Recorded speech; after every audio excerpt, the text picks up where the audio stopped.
happy Sunday.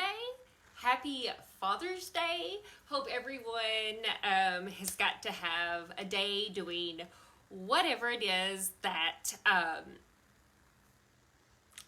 hope that it is whatever you have gotten to do that you love to do. I hope it was all of those things today. So to all of you guys out there who are celebrating Father's Day today, whether you're a grandpa and aunt, or a grandpa and uncle, a stepdad, a bonus dad, a biological, like whatever, how fur baby daddy, like whatever you are, I hope you guys have all had a fantastic day, and that you've got to not only today but every day know how much you're appreciated in everyone's lives. So fun story from the Hightower house. You guys all know that most of you guys have followed me for any time at all, know that I like to be known as the gift queen around here. Gifts are my love language. I'm usually the one that has everything planned out ahead of time and everything. Like, I spend so much time trying to make sure everybody gets just the right perfect gift, right? So my dad got his gift last week. It was delivered in the mail, all the good stuff.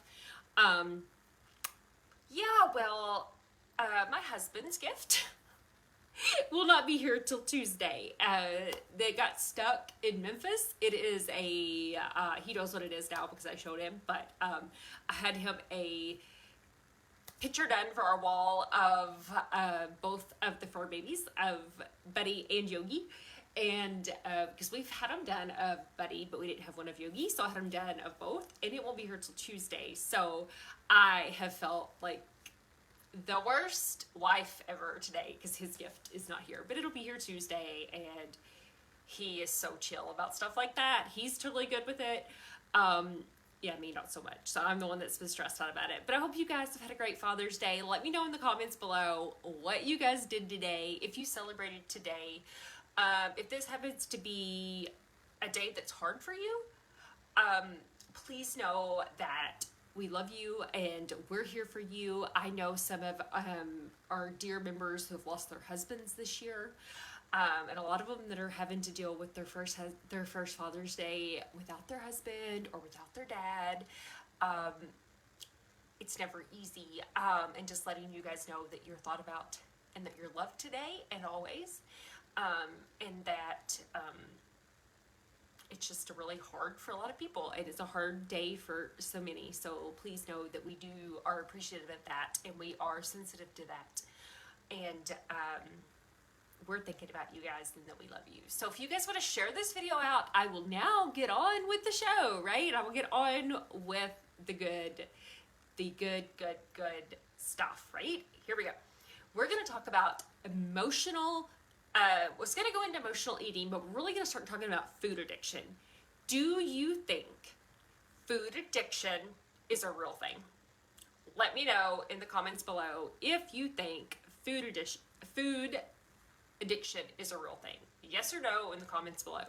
My name is Amy Smith-Hightower. I'm a ketogenic meal planner and mentor from Batesville, Arkansas, who has lost over 100 pounds following the ketogenic diet since March of 2017. And we formed a totally free keto community of 189,000 members where we do free keto meal plans, etc. every single week. So if you just want to be a part of our community, just write UCANKETO in the comments below. U, the letter U, can, C-A-N, keto, K-E-T-O, and we will get you added to the group. So I hope you guys are having a great day. We have not left the house all day. T and I have not left the house. Me, him, and the pups have been home all day, which is awesome. And I took a shower this morning and I dried my hair, and then I had my makeup out and had my flat iron out. I was gonna go do my hair, and I was like, oh, let me go do this first.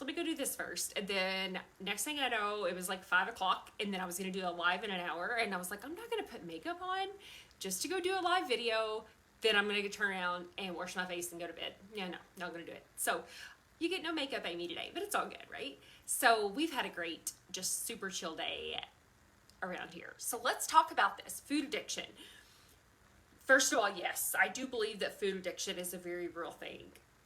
And I have to be really careful. Like, on this next sentence because I get hate mail from it every single time I say it. And let me explain to you why. Here we go. To me, food addiction is one of the worst addictions. And here is why. Okay? If you're addicted to drugs, if you're addicted to alcohol, you don't have to have those things to live. Okay? I don't know anybody that has to have methamphetamine to live their life. I don't know anybody that has to have marijuana to live their life. I don't know anyone who has to have a beer to live their life. All of those things, like, you do not have to have those things to live. However, you have to have food to live, right? You have to have food to live. Right? You have to have food in your body. You have to have in order to live. Like, you will die without food and water. I mean, that is a very basic need. Food and water. Food, water, air. Those are your 3 basic needs. Everything else is figure-outable, right? But those 3 things are absolutely things you have to need. So therefore, yes, smoking. I don't think anybody's going to die if they don't have a cigarette. You may think you are, but you're not. That's another one of those addictions. But you can't just quit eating. You can't. If you just quit eating, you may be breaking your food addiction, but you're going to die. So not sure how good that does, right? So it's a matter of mindset and shifting from food. But number one, for the first way you can deal with food addiction is that you have to understand that it's real. Food addiction is very, very real. Okay? If you are an alcoholic and you are breaking up, especially in the beginning of, if you are having to you can stay away from all alcohol. You can say, hey, I'm not going to the bar. I'm not going to that restaurant. I'm not going here. I'm not going there because I know that I'll be tempted, right? You can't do that with food. I mean, yeah, I guess you could not go to the dessert bar or the ice cream bar, something like that. But you have to have food to live. So it's a matter of changing your mindset. Because right now, those of us that are addicted to food, and let me tell you, I have been there, done that, got the t-shirt. I used food for comfort. I was an emotional eater, etc. Okay. This summer, I'm going to go ahead and make this announcement really quick. This summer in UCANKETO, we are going to really focus on food addiction and emotional eating. Because if you could be a little fly on the wall and pop over to my DMs on Instagram or pop over to my messages on my personal page or pop over to the group into my messages, I can promise you that the number one issue is that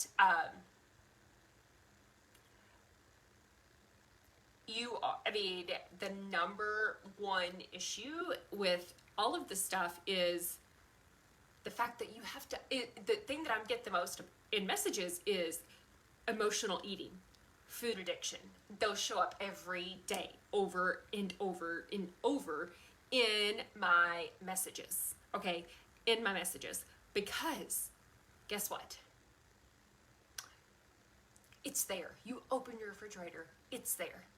You go down, you can't even now there's food trucks on every corner. There's all these stuff, right? There's food everywhere. You have to have it to live. So when you break up, when you work on your food addiction, this is going to sound absolutely crazy, but this is what works for me, and this is what I'm going to share with you guys. If you think that you have a legitimate food addiction, which I know I did, okay? I know I did. It's going to take work. It's going to take journaling. It's going to take literally saying out loud to yourself, I don't need this. I want it. It's not a need. It's a want, right? It is not a want. It is a need.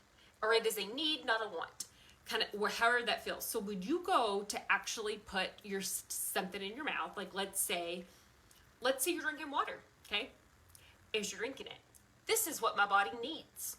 My body needs water, okay? When you go to drink a Dr. Pepper, your body doesn't need the Dr. Pepper. It needs water. So, but it may want the Dr. Pepper. So, like, literally, we're going to start a challenge. I think we're going to start it, I don't know if we're going to start it July 1st, which is a Thursday, or if we're going to wait and start it the 5th of July. Can't decide which one. Let me know which would be better for you guys. But let me know, drop an emoji in the comments below if you think it would be a good idea for us to do a 14-day food challenge where you literally say before you put something in your mouth, do I want this or do I need this? I mean, my husband tries to get me to do that with the budget and like clothes and like, do you want it or do you need it? I mean, I'm not so good at that kind of stuff. I can do this with food, but I think he, 9 years. We will be together 9 years on Wednesday. We'll be together 9 years on Wednesday, and I think he's given up, hoping that I can budget, because I think he's just over it. At this point, he's just like, yeah, I'm done. So I think we should really all do a group challenge together on food addiction, and one of the steps of that is every day for 14 days, say literally, do I want this or do I need this about what goes into your mouth? And if you guys don't want to wait till then, start it tomorrow. Start it today. Start it whenever you want.